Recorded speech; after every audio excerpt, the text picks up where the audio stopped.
ಇವಾಗ ಕೆಳಗಡೆ gas pass ಆಗ್ತಾ ಇರುತ್ತೆ, ಈ ಹೂಸು ಬಿಡುವುದು ಅಂತ ಹೇಳ್ತಾರೆ. ಸೊ ಹಾಗೆ ಗ್ಯಾಸ್ ಅಂದರೆ ವಾಯುನ ಕಡಿಮೆ ಮಾಡೋದಕ್ಕೆ ಒಂದು ಸ್ಕೈ ಬ್ಲೂ ಕಲರ್. ಇನ್ನೊಬ್ಬರಿಗೆ ಕೆಲವರಿಗೆ ಗ್ಯಾಸ್ಟ್ರಿಟಿಸ್ ಆಗಿರುತ್ತೆ, ಅದರಿಂದನೂ ತೇಗು ಮತ್ತೆ ಗ್ಯಾಸ್ ಪಾಸ್ ಆಗ್ತಿರುತ್ತೆ. ಆ ಗ್ಯಾಸ್ಟ್ರಿಕ್ ಕಡಿಮೆ ಮಾಡೋದಕ್ಕೆ ಗ್ರೀನ್. ಸ್ಟಮಕ್ ರಿಫ್ಲೆಕ್ಸ್ಗೆ ಗ್ರೀನ್ ಕಲರ್ ಹಾಕಿ, ಮತ್ತೆ ಲಾರ್ಜ್ ಇಂಟೆಸ್ಟೈನ್ ಜಾಯಿಂಟ್ ಅಂದ್ರೆ ಬಲಗೈ ಕಿರುಬೆರಳು ಮೊದಲನೇ ಜಾಯಿಂಟ್ಗೆ ನೀವು ಸ್ಕೈ ಬ್ಲೂ ಕಲರ್. ಈ ಸ್ಕೈ ಬ್ಲೂ ಕಲರ್ ಹಾಕಿದ್ರೆ ಇಮಿಡಿಯೇಟ್ ಆಗಿ ನಿಮಗೆ ಗ್ಯಾಸ್ ಪಾಸ್ ಕಡಿಮೆ ಆಗುತ್ತೆ. ಇದು ರೂಟ್ ಕಾಸ್ ನ ಸಾಲ್ವ್ ಮಾಡುತ್ತೆ ಇಲ್ಲಿ ಗ್ರೀನ್ ಕಲರ್ ಹಾಕೋದು. ಓಕೆ, ಅಂದ್ರೆ ಇಂಡೈಜೆಷನ್ ಇಂದ ಶುರುವಾದಂತ ಗ್ಯಾಸ್ ಪಾಸ್ ಅಂತ ಹೇಳ್ತಾರೆ. ಇಲ್ಲ, ಗ್ಯಾಸ್ಟ್ರಿಕ್ ಇಂದ ಆಗಿದ್ರೆ, ಇಂಡೈಜೆಷನ್ ಇಂದ ಆಗಿದ್ರೆ ನಿಮಗೆ ಎರಡೂ ಕಡೆನು ಇಲ್ಲೂ ಸ್ಕೈ ಬ್ಲೂ ಆಗ್ಬೇಕು, ಮತ್ತೆ ಸ್ಟಮಕ್ ರಿಫ್ಲೆಕ್ಸ್ ಸ್ಕೈ ಬ್ಲೂ ಆಗ್ಬೇಕು.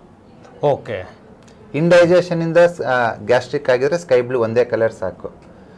ನಿಮ್ಗೆ ಗ್ಯಾಸ್ಟ್ರಿಕ್ ಆಗಿದೆ, ಗ್ಯಾಸ್ಟ್ರಿಟಿಸ್ ಆಗಿದೆ, ಆವಾಗ ನೀವು ಇಲ್ಲಿ ಗ್ರೀನ್ ಆಗ್ಬೇಕು, ಇಲ್ಲಿ ಸ್ಕೈ ಬ್ಲೂ ಆಗ್ಬೇಕು. ಓಕೆ, ಇಷ್ಟೇ ಸಿಂಪಲ್ ಲಾಜಿಕ್. ಒಂದು ವಾರ ಮಾಡೋದ್ರೊಳಗಡೆನೆ ಕಂಟ್ರೋಲಿಗೆ ಬರುತ್ತೆ. ಸಿಂಪಲ್ ಆಗಿ. ಸೊ ಇವತ್ತಿನ ಶುರು ಮಾಡಿ ಎಪಿಸೋಡ್ ನೋಡ್ತಾ ಇದ್ರೆ, ಆಮೇಲೆ ಸ್ಕೆಚ್ ಪೆನ್ಗಳು ನಾವು ಸರ್ ನನಗೆ ಯಾವ ಥರ ಸಿಗುತ್ತೆ, ಎಲ್ಲಿ ಸಿಗುತ್ತೆ, ಯಾವ ಥರ ಅಂತಾನೆ ಹೇಳ್ತಾ ಇದ್ರು. ಬಟ್ ಇವೆಲ್ಲ ನಾರ್ಮಲ್ ಸ್ಕೆಚ್ ಪೆನ್ ಅಂತ ಅನ್ಕೊಳ್ತೀನಿ. ಈಗ ಎಲ್ಲ ಬುಕ್ ಸ್ಟಾಲಲ್ಲಿ ಸಿಗುತ್ತಲ್ಲ. ಓಕೆ, ಅಂತ ಕೇಳಿ, ಮಕ್ಕಳು ಯೂಸ್ ಮಾಡೋ ಬ್ರಷ್ ಪೆನ್ ಅಂತೇಳಿ ಬ್ರಷ್ ತರ ಇರುತ್ತೆ ಇಲ್ಲಿ, ಇದನ್ನ. ಓಕೆ, ಬ್ರಷ್ ಪೆನ್ ಅಷ್ಟೇ. ಎಸ್, ಎಲ್ಲ ಕಡೆ ಸಿಗುತ್ತೆ. ತಗೊಂಡು ಇವತ್ತಿಂದನೇ ಅದನ್ನ ಶುರು ಮಾಡಿ. 16 ಕಂಪ್ನಿಗಳಿದೆ.